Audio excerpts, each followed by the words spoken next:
Today's topic is about lone wolves. Who are the lone wolves? Those who separate from the pack. Those anti-conformists who are allergic to mainstream societal norms.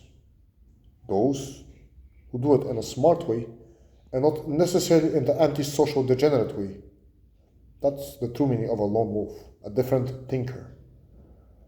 In China, back in the days, people with excessive dopamine would be sent to build a wall and fight off Mongolians until they were dead. And that's not to disrespect the Chinese achievements in both cultural, technological, whichever way. I'm quite impressed by China's development, but truth is, ask any Chinese about their political opinion and just wait for the answer.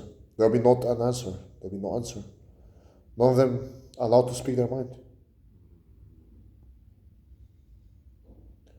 And then there's a good part of being a lone wolf. It's by forcing yourself against this societal instincts about going to the opposite direction, to the two forbidden barriers, in a constructive way. Of course, I'm talking only in a constructive, progressive way. Kind of like delve deeper into your own temple. Your own temple is the subconscious. The subconscious is a vast universe, and even most things that AI can do, still as a human being, you're capable of way more than AI. Of course, it has some terrific, ever-growing power, and in a matter of months, majority of workforce will be cut short. It imitates the neurons of the human brain, and that's how it learns and develops. But regardless, there's still this limitation in your unlimited power lying within the subconscious. Not thinking about any new age stuff here. Talking purely psychologically and purely and from the human realistic perspective. The treasures of the ocean are deep. The majority of people are afraid to go to the dark parts of the ocean. Again, not the most popular topic. Not the topic I would unravel with my distant relatives. It's a topic I briefly touch upon with my closer relatives. And that is where the question about isolation and loneliness comes. Loneliness is not physical isolation only. It's not physical distancing from other sentient beings. It's having no one to share your thoughts and resonate with about these ideas. And often when I start a conversation, even with my closest people, the topic gets changed. They don't want to listen. They change or they feel afraid. Majority of the time it's fear. Other times it's just being scratched off as delusional. It's an extremely isolating place to be in, but also quite unique.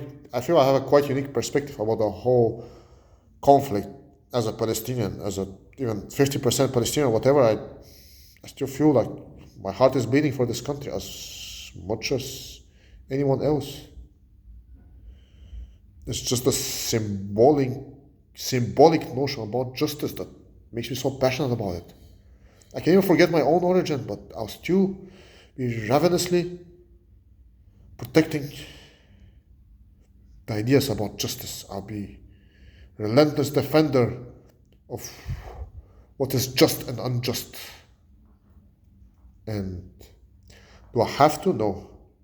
Is it part of my own egoistic strive to feel more complete and more fulfilled and have a higher confidence than most people? Totally yes.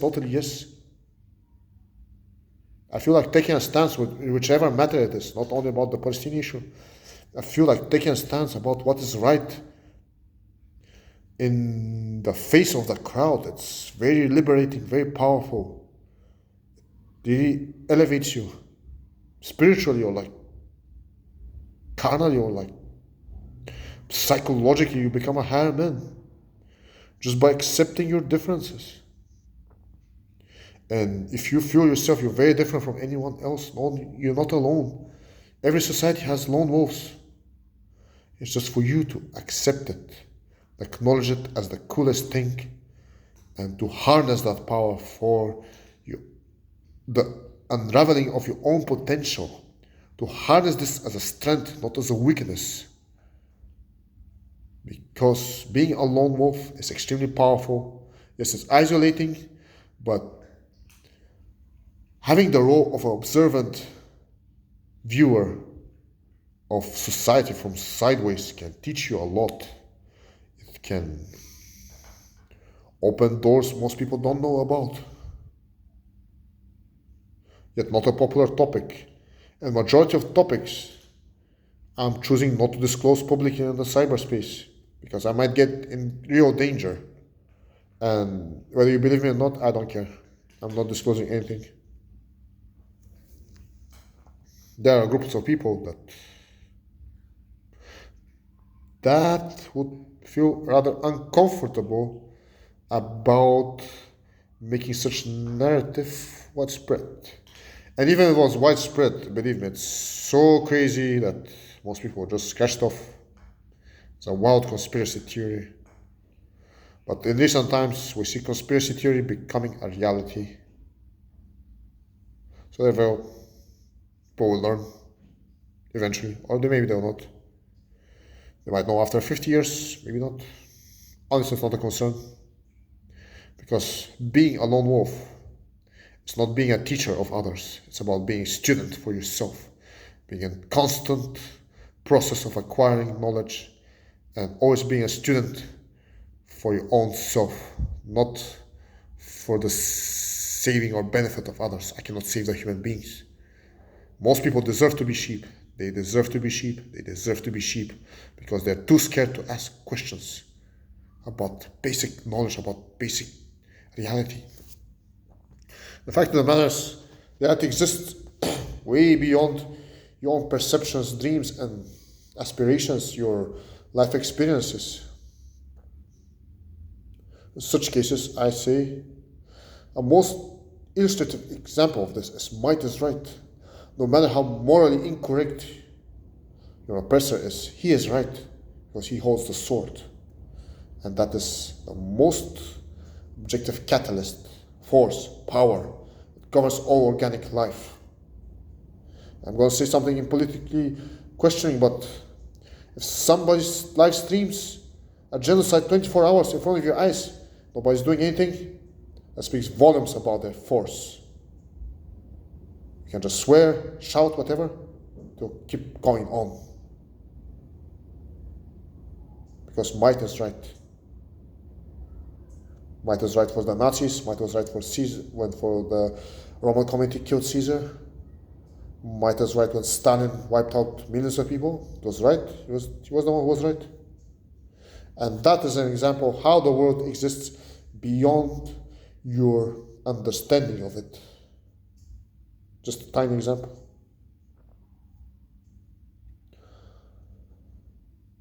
So yeah, lone wolves are actually necessary to maintain some sort of a balance. Yet, that balance is never achieved. But imagine if there are no innovators, there will be absolutely no change. The balance may be still very uneven, but yet we need innovators in society. We need people who question everything. We need different thinkers. We need other ways about our solutions. But again, the world exists beyond our dreams and aspirations. I don't believe it will happen. So for now, I'll just continue howling at the moon on my own and just enjoy the sheer romanticism out of it. Shalom, peace, salam, mir, whatever. Just enjoy life and stay close to your loved ones, whether you're a lone wolf or not.